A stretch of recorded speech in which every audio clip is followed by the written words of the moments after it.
Hello ladies and gentlemen, my name is Zander Rice, and I am the president of ZRice Films. Now this is a new thing we're going to be starting with the channel, just to sit down and interviewing some folks. And my first guest at this time, he claims he needs no introduction, but I'm going to give him one anyways. He's a professional rapper, music artist, wrestler, entertainer, mega movie star. It's the one and only Wet Knife. Hello everybody. Hello. For people who don't know, you and I signed a contract many years ago. This is true. You would write and perform music, we'd release it, you would act in some of our films, and since our partnership, your career has sort of spiraled out of control. It really has been a blast so far, you know. I try not to let the fame get to my head, but you know, it's kind of hard when you're as fresh as me, you know what I'm saying? Tell us a little bit about your start. What made you want to get into the music industry? Well, when I was 9 years old, I had a little puppy. He was the sweetest thing ever. His name was Pepe. And Pepe the puppy? Pepe the puppy, yes. Anyways, I was walking down the street one day, walking Pepe, and all of a sudden someone came out from behind me and kidnapped Pepe. I hate when that happens. Someone kidnapped him. I suspected it was my mailman because I owed him $3, but I wasn't quite certain.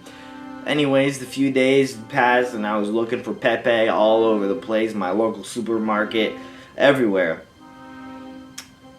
And one day I found him. Except he was on my porch in a blanket, dead. Come to think of it, maybe it was my mailman. Very tragic. You know, you and I don't see eye to eye on many things, but for that I can say I'm truly sorry. Thank you. This inspired your song Walking My Dog, correct?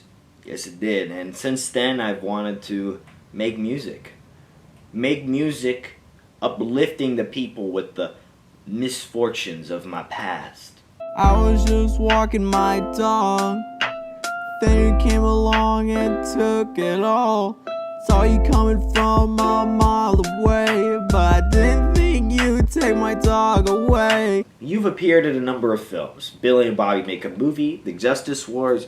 What has been the most rewarding experience, and why? I think the moment where I really knew that I had made it was when I shared a scene with your brother Blaze, actually. He plays a character named Bob Snicker. And there's a scene where me and that character share a moment together. And it was in that moment where I realized, wow, I really make it. It's just one of those moments where you never forget. You know, I'm a big fan of Bob Snicker. It's just, you never forget it. It's like when Bambi's mom got shot. You know, you just don't forget.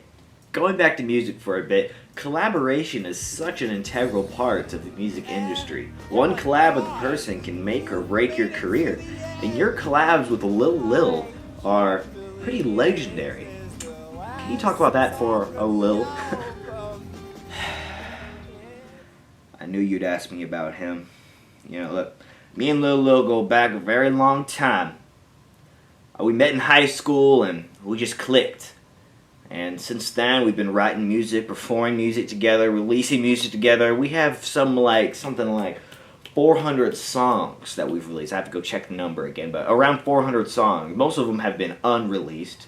You might see them someday, but I highly doubt it because Lil Lil, he's a close friend of mine, or at least he was. You say was as in you guys had a falling out? You know, that's a personal issue, Xander, and I don't really appreciate you asking me that. I just wanted to ask the question that was on everybody's mind, that's all. Well, you can zip it, okay? Okay. Now, in an unexpected move, you got signed to a well-known wrestling promotion called Supercharged Wrestling. How did that come about, and how is that going for you? Not good. What was the reasoning behind you going? I wanted to branch out and do something new, you know.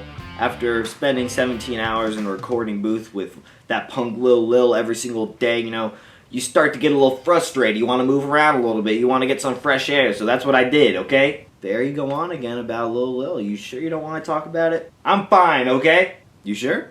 I don't want to talk about it. But the people want to know, Mr. Knife. Fine. let me just set the record straight here. Me and Lil Lil were very good friends. Okay, we've done everything together, but most importantly, more than friends, we were family. We were brothers. Okay. Now that all changed when the fame got to his head. You see, I have a good head on my shoulders. The fame never got to me. Got to him though. And it all started when he wanted to bring in a manager. He wanted to bring a manager into our group. And I soon started to realize this manager wasn't about the music. He wasn't about us. He was about himself. He wanted the profits for himself. So I said to Lil Lil, hey Lil Lil, this manager, okay, his name is Dan, by the way. This manager, Dan the manager, wants all the profits for himself. And Lil Lil says, nah, he doesn't. He's a good homie. He's a good friend. And I said, nah, friends don't want your money. They want to support you, cuz, you know what I'm saying? So, but he didn't see that. And so I said, hey, Lil Lil, you know, either you get your manager out of here, or I never want to see you again. Pick one. Choose one. And he decided to leave. He left, brought his manager Dan with him, and there he goes, out of my life, okay? And that's it. That's the story. It's a tragic one, but it's one that had to be told. I just don't... It's a shame.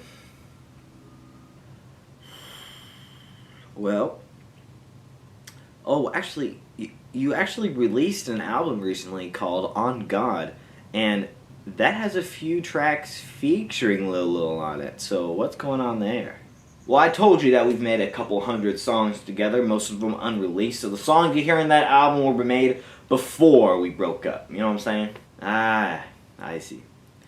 Well, other than Lil Lil, there's something else bothering you at Supercharged Wrestling, isn't there?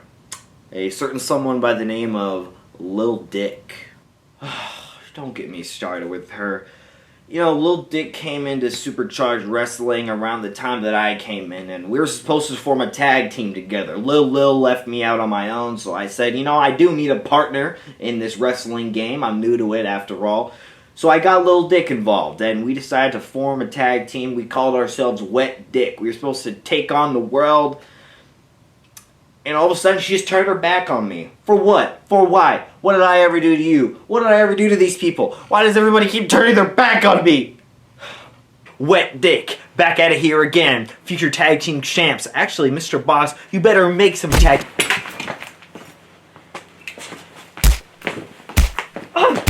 Well, you challenged Lil Dick to a fight a few weeks ago. And according to Lil Dick, she accepts your fight. What? Since when? Since the latest episode of Wrestling News Weekly, of course. Take a look.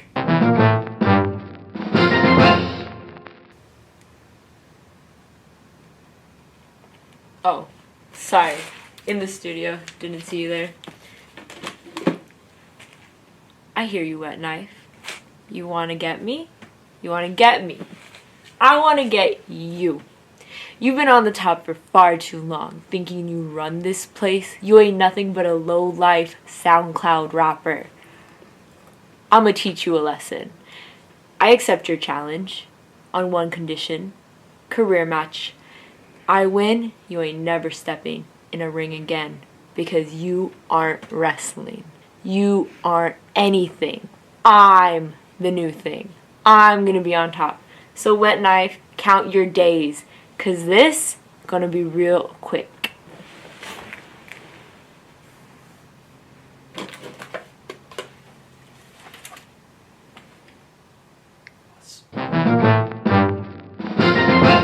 A career match?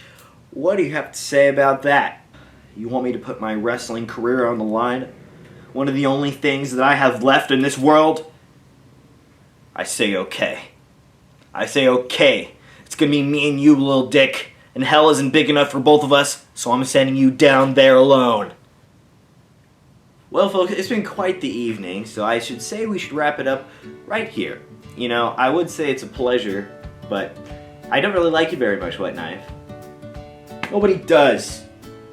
Well, thank you for joining us, folks, and as always, my name is Zander Rice, and don't forget to subscribe.